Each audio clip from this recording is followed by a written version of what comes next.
Bonjour à tous. Je remercie tout d'abord Foi et Culture et tout particulièrement Catherine Putz de m'avoir fait confiance en m'invitant à vous parler de l'ascension, qu'on écrive le mot avec ou sans majuscule.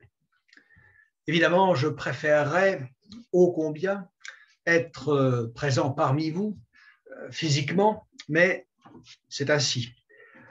La solution à distance offre quand même au moins un avantage, du moins pour moi. Les philosophes n'ont jamais assez de temps et se trouvent toujours très à l'étroit dans la durée qui leur est impartie. Ce qui fait que je me permettrai de dépasser un peu le cadre de l'heure qui était prévue. Je le ferai en divisant très probablement cette visio en deux, peut-être trois, mais enfin probablement deux parties. Je n'excéderai pas non plus démesurément l'heure qui avait au départ été convenue. De plus, j'ajoute que le texte de la contribution que vous allez entendre, eh bien, ce texte sera disponible pour tous, ainsi que quelques extraits de textes philosophiques en petit nombre qui vous permettront d'approfondir la question. Et j'essaierai de joindre aussi une bibliographie pour ceux qui veulent aller plus loin. Alors, mon propos est de réfléchir sur ce qui rapproche, même si bien entendu beaucoup de choses les séparent, d'une part, l'activité consistant à gravir des montagnes, des sommets, et d'autre part, l'ascension au sens chrétien du terme. Ce sens chrétien ne renvoie pas seulement à l'ascension avec un A majuscule, c'est-à-dire à l'événement que rapportent les évangiles de Marc et de Luc, ainsi que les actes des apôtres. J'inclus dans cette signification du mot ascension le mouvement du croyant vers Dieu, c'est-à-dire vers l'être auquel toute la vie chrétienne, me semble-t-il, aspire à s'unir. Mon exposé comportera trois parties. Premièrement, j'entreprendrai une description de la façon dont l'ascensionniste, d'une part, et le chrétien, d'autre part, vivent subjectivement leurs expériences respectives.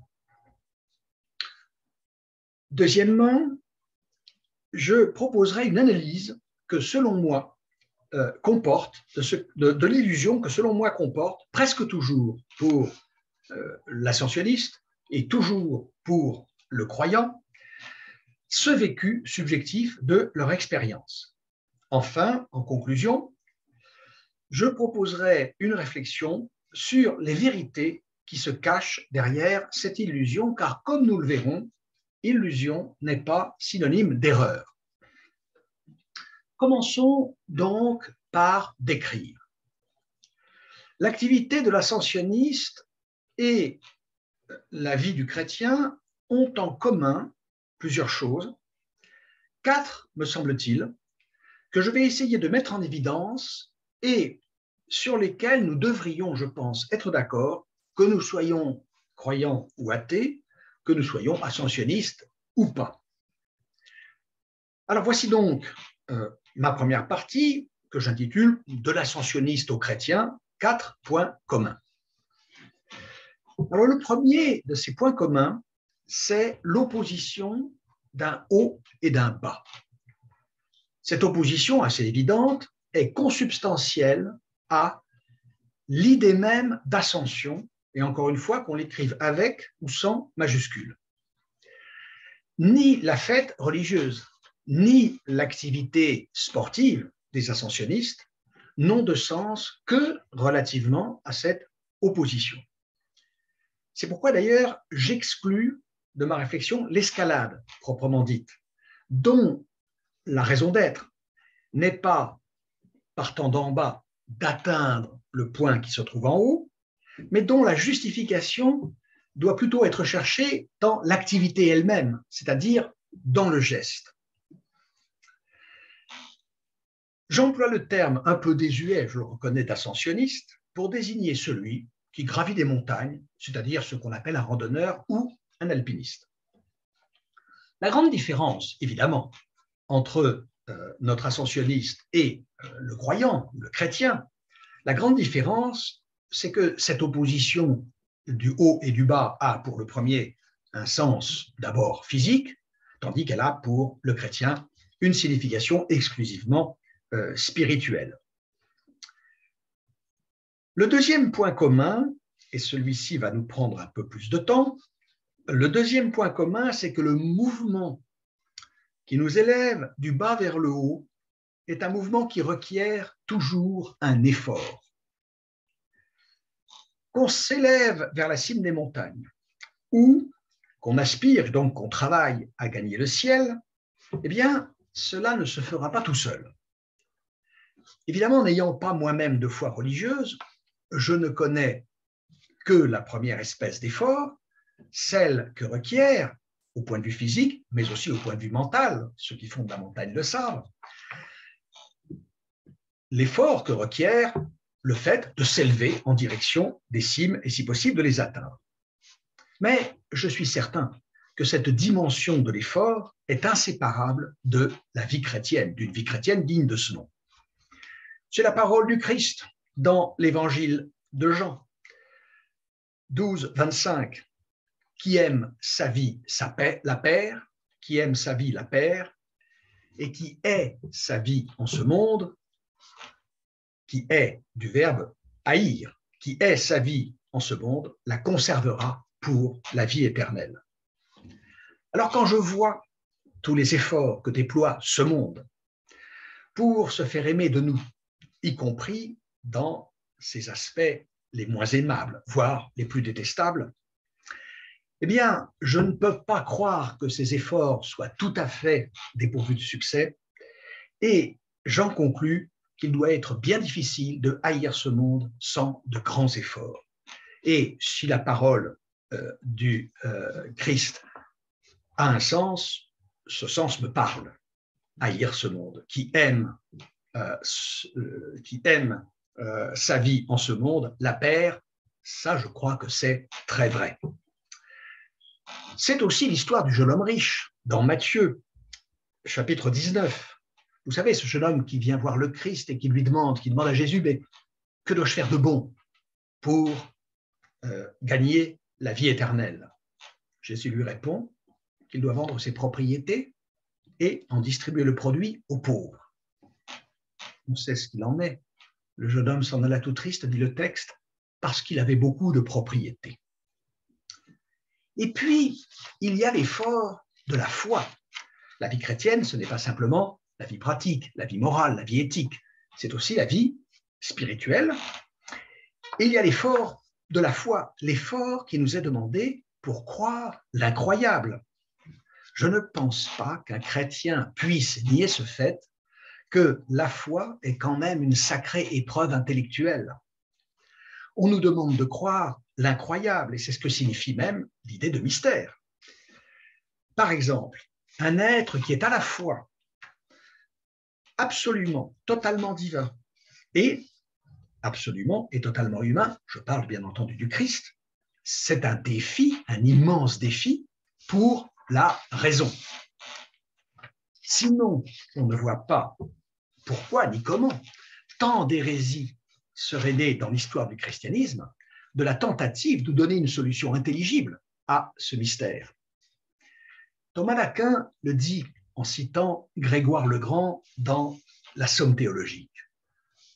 Ouvrez les guillemets, c'est Thomas d'Aquin qui s'exprime, la foi n'a plus le mérite de l'épreuve lorsque l'humaine raison lui fournit des preuves. Fermez les guillemets, il n'y a pas d'épreuve là où il y a des preuves. Parce qu'en l'absence de preuves, il y a un défi, il y a, si l'on veut, quelque chose comme une espèce de pari, il y a un risque à prendre. Eh bien, l'épreuve de la foi qui nous demande de passer par-dessus certaines réticences, et le mot est faible, de réticence rationnelle, cette épreuve est ce qui confère un mérite à la foi. C'est ce que dit Grégoire le Grand, cité par Thomas d'Aquin. La foi n'a plus le mérite de l'épreuve lorsque l'humaine raison lui fournit des preuves.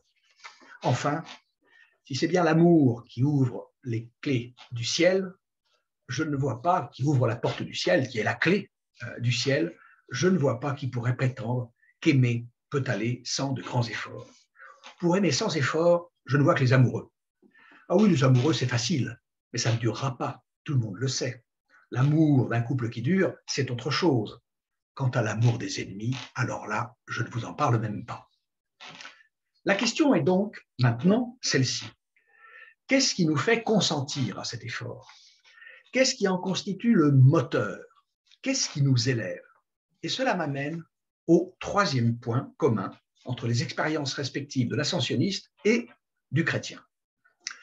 Et j'affirme ceci, que l'effort que l'ascensionniste, comme le croyant, consentent pour s'élever, l'un vers les cimes, l'autre vers la vie éternelle.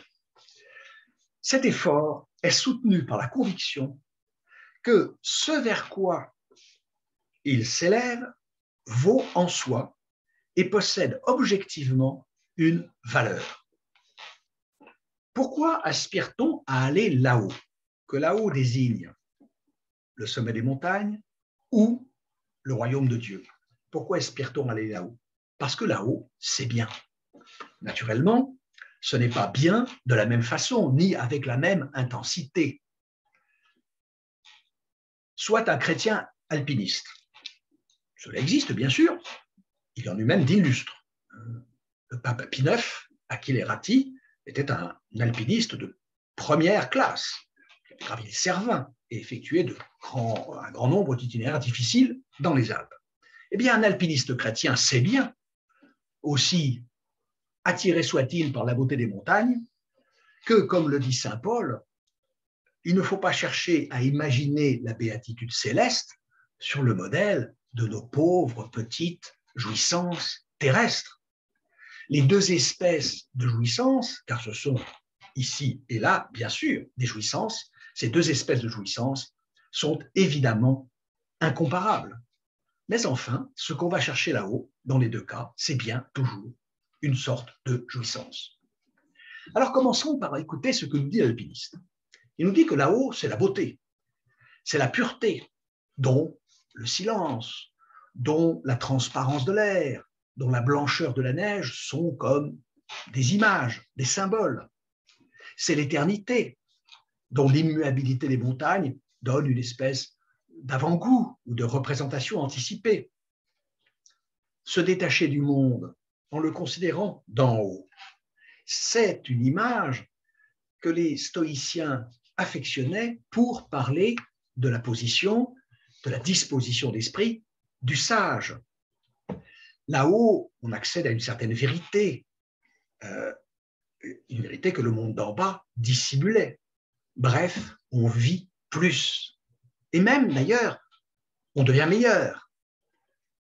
Je vous avouerai que j'ai les plus sérieux doutes sur ce point, mais comme je l'ai dit, je ne fais que décrire les expériences respectives des uns et des autres. Or, la description que je viens de faire est largement validée par toute la littérature alpine, qui est bourrée de ce genre de réflexions. Réflexions qui sont enracinées dans une même idée, dans une seule idée, que les cimes et l'activité par conséquent qui consiste à les gravir possèdent intrinsèquement certaines propriétés par lesquelles elles sont désirables, éminemment désirables. L'ascensionniste est convaincu que quelque chose se trouve là-haut qui, objectivement, réellement, mérite l'effort qu'il consent pour y monter. Il a l'intime conviction, par exemple, que la beauté du paysage qu'il contemple depuis le sommet est une propriété réelle, objective, qui appartient intrinsèquement à ce paysage, exactement comme nous sommes habités, envahis par le sentiment que lorsque nous écoutons, je ne sais pas, par exemple, la musique de Mozart, ou lorsque nous regardons un tableau de Van Gogh, eh bien, la beauté est une propriété qui appartient bien à ces objets que sont un quatuor de Mozart ou, par exemple, n'importe quel tableau de Van Gogh. Alors, bien sûr, on sait bien que cette qualité, la beauté, est quelque chose de très difficile à définir, mais qu'est-ce que cela peut faire peu nous importe que les philosophes ne se soient jamais vraiment mis d'accord sur la façon de comprendre, de penser, et donc de définir ou d'expliquer cette propriété qu'est la beauté. Ça nous est bien égal, on s'en fiche.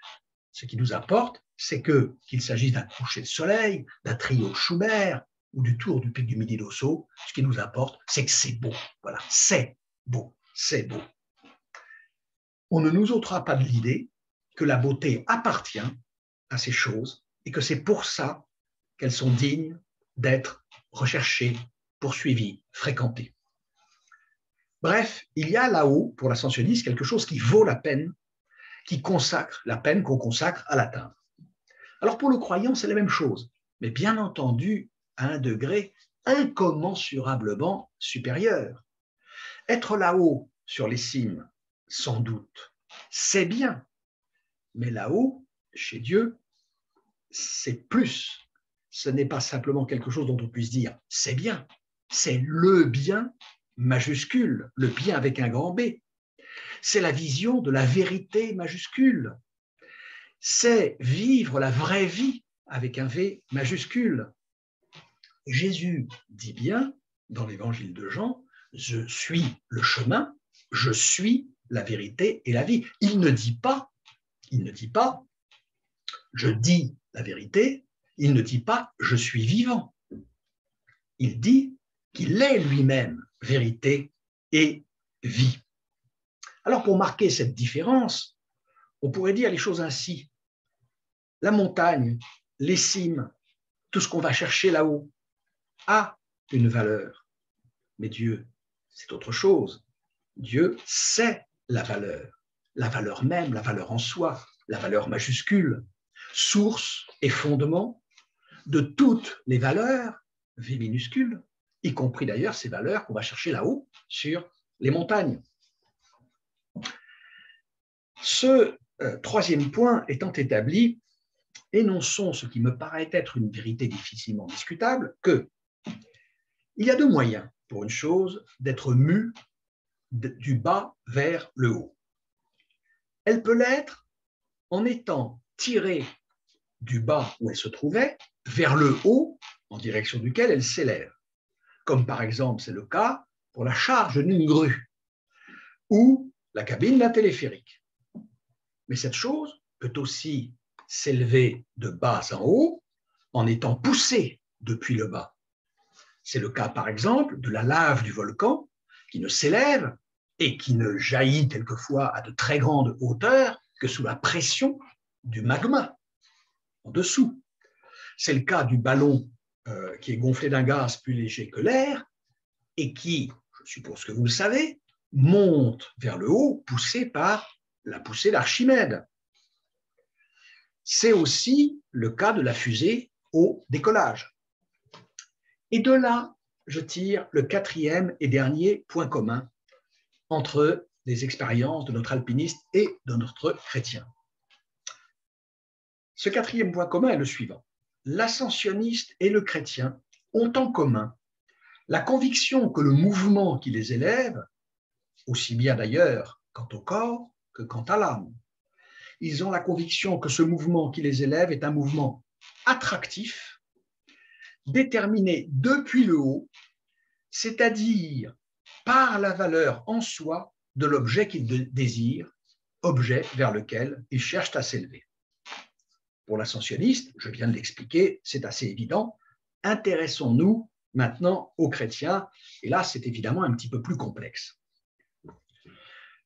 Le monde dans lequel se vit l'expérience religieuse est structuré autour d'un axe vertical. Un axe vertical. Entre le haut et le bas. En haut, un pôle de perfection qui est 100% surnaturel, c'est Dieu. En bas, un pôle d'imperfection naturel qui est l'homme, mais l'homme, tout en étant une réalité naturelle, est, dans le cadre de la représentation que se fait le croyant, l'homme est une réalité qui participe aussi de cette réalité surnaturelle qui se trouve en haut. C'est-à-dire que l'homme a reçu quelque chose, est habité par quelque chose qui appartient, qui relève du pôle de la perfection absolue de Dieu. Donc, là-haut, le bien, majuscule. En bas, on ne va pas dire que c'est tout à fait le mal, encore que tout un courant du christianisme soit allé très loin dans l'affirmation qu'en bas, dans ce qu'on appelait le monde, il n'y a que du mauvais. Mais ce n'est pas tout le christianisme. Mais en bas, quelque chose dont toute la valeur réside finalement dans la possibilité de gagner le salut qui nous fera rejoindre la perfection qui est en haut. Quand je dis dont toute la valeur réside dans la possibilité de gagner le salut, cela signifie ceci, que pour le chrétien, c'est ici que tout se joue. C'est bien sûr là-haut qu'on jouit, mais c'est ici qu'on joue son salut. Et c'est pourquoi, vous le savez tous, il n'y a pas un instant à perdre. Cet axe vertical est parcouru par deux mouvements de sens opposés. Il y a d'abord un mouvement descendant dirigé du haut vers le bas pour la raison suivante. Dieu est la réalité première. Dieu, le parfait, l'absolu, est premier en tous les sens du terme. C'est de lui que descendent par la création toute réalité et toute vie. Mais descendent aussi de Dieu, par la révélation, toute vérité, toute connaissance, toute valeur. Ce mouvement ne demande à Dieu aucun effort. Il ne demande aucun effort puisque Dieu est une puissance infinie et que cette puissance infinie se confond avec un amour infini. Et cela ne peut rien coûter à un être qui est une infinité d'amour de donner par amour. C'est assez évident. L'axe vertical dont je parlais est parcouru par un second mouvement inverse de sens opposé, un mouvement ascendant dirigé donc du bas vers le haut, si vous voulez, de l'humain vers le divin. Parce qu'il appartient à l'homme, créature finie, d'entreprendre un mouvement d'élévation, un mouvement ascensionnel vers cette perfection infinie à laquelle il est appelé. Il appartient à l'homme, par exemple, de croire ce qu'elle dit, ou plutôt ce qu'elle est, à savoir la vérité.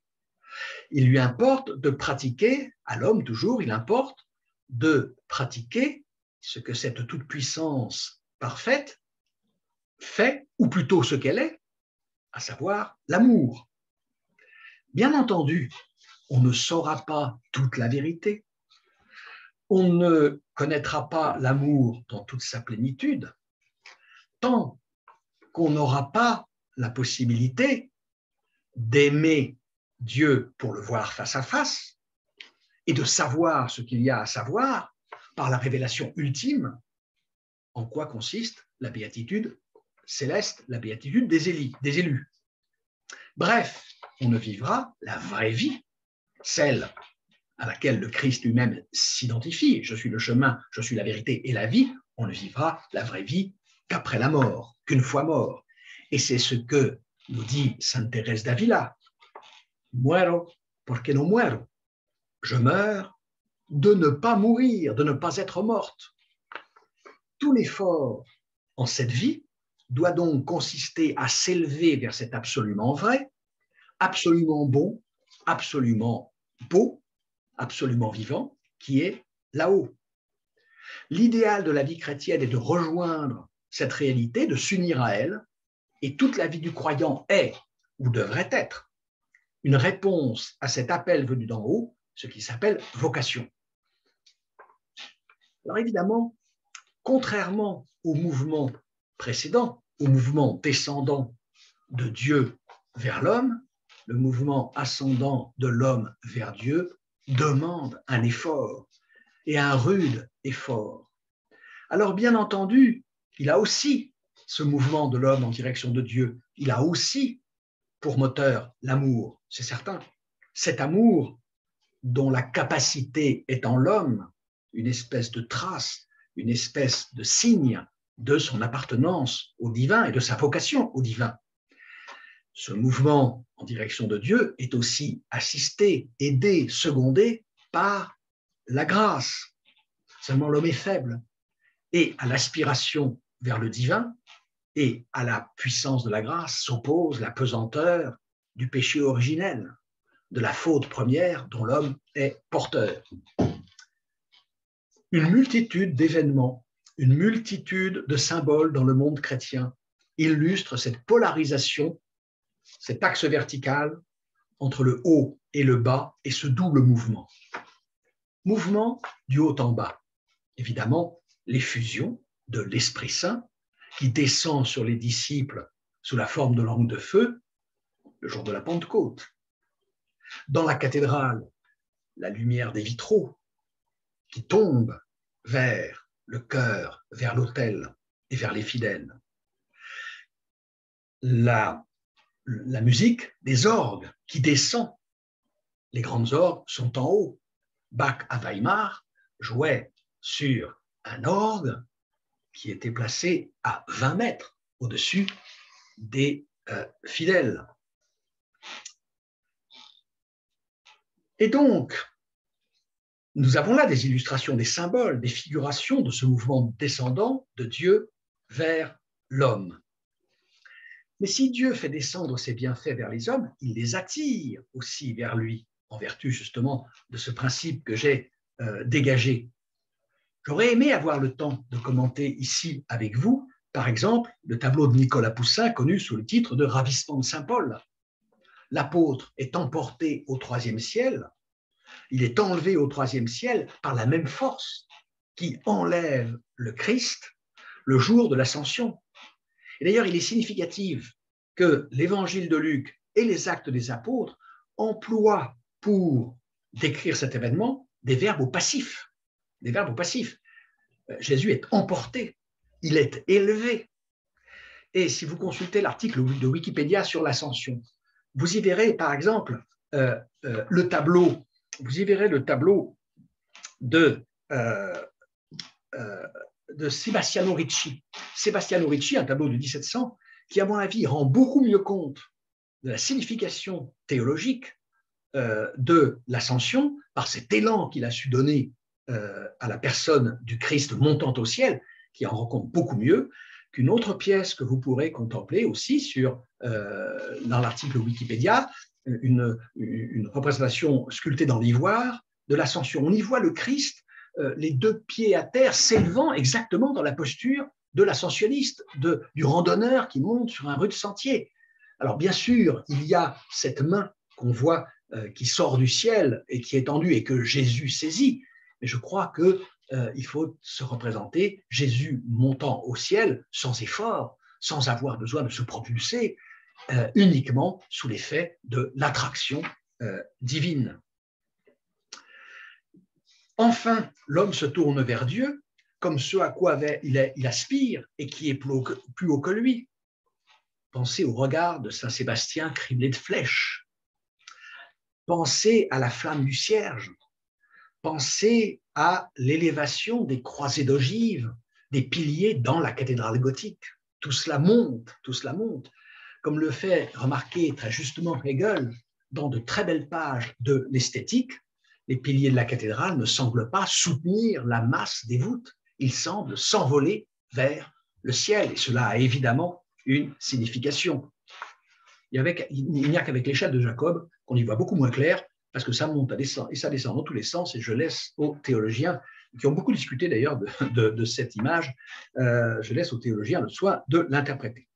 Toute cette symbolique que je viens d'évoquer, toute cette symbolique illustre le vers de Lamartine: l'homme est un Dieu tombé qui se souvient des cieux. L'homme est un Dieu tombé qui se souvient des cieux. Alors, j'arrive au bout de ma première partie, qui était uniquement descriptive. Jusque-là, je pense que nous pouvons être à peu près d'accord. C'est à vous qu'il appartiendra de dire, et j'espère que l'occasion se présentera d'en parler de vive voix, en présentiel, comme on dit aujourd'hui, c'est à vous de me dire si vous souscrivez ou non à la représentation que je viens de proposer de l'univers spirituel du chrétien. C'est à vous de me dire aussi si vous reconnaissez dans la description que je donnais du vécu de l'ascensionniste. Mais vous aurez peut-être déjà deviné que cette représentation n'est pas la mienne. Je suis convaincu que le sentiment partagé par l'ascensionniste et par le croyant, cette conviction que leur effort est déterminé, leur effort pour s'élever est déterminé par la valeur intrinsèque et objective de ce qui est en haut, est en réalité une illusion. Je pense, pour résumer ce qui va suivre, mais à très gros traits, je pense que c'est dans le sujet désirant, c'est-à-dire en bas, et non dans l'objet désiré en haut, que se trouve le moteur de l'effort qu'accomplit le premier pour s'élever en direction du second. Et je voudrais maintenant montrer en quoi et pourquoi cette illusion commune à l'ascensionniste et aux croyants a lieu. C'est donc ma deuxième partie. Commençons par l'ascensionniste. Je commence par lui parce que c'est dans son cas que l'illusion est tout à fait facile à déceler et assez facile aussi à dégonfler.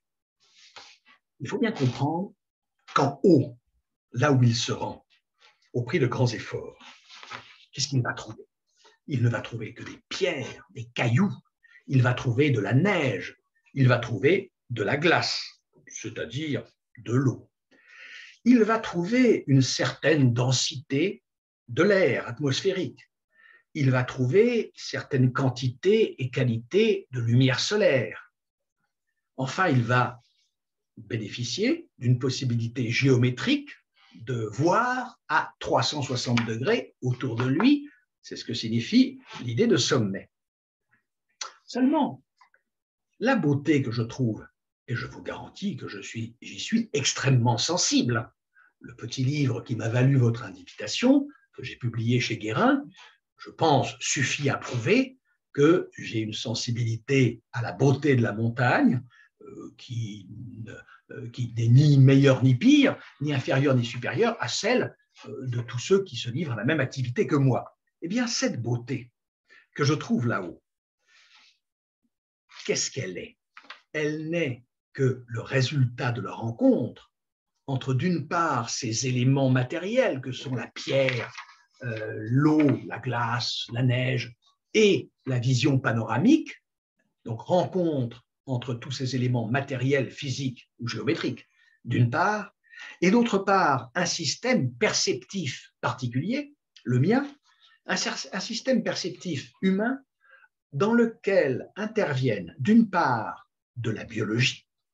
Il y a toute la biologie de mon système visuel, par exemple, mais aussi olfactif, sonore, etc., parce que j'écoute le silence au sommet des montagnes.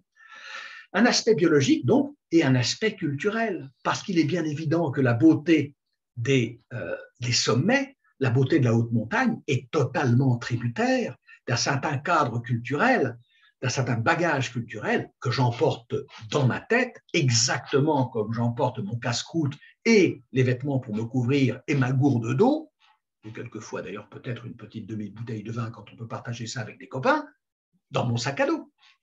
Et donc, il n'y a pas de beauté dans ce que je vais trouver là-haut.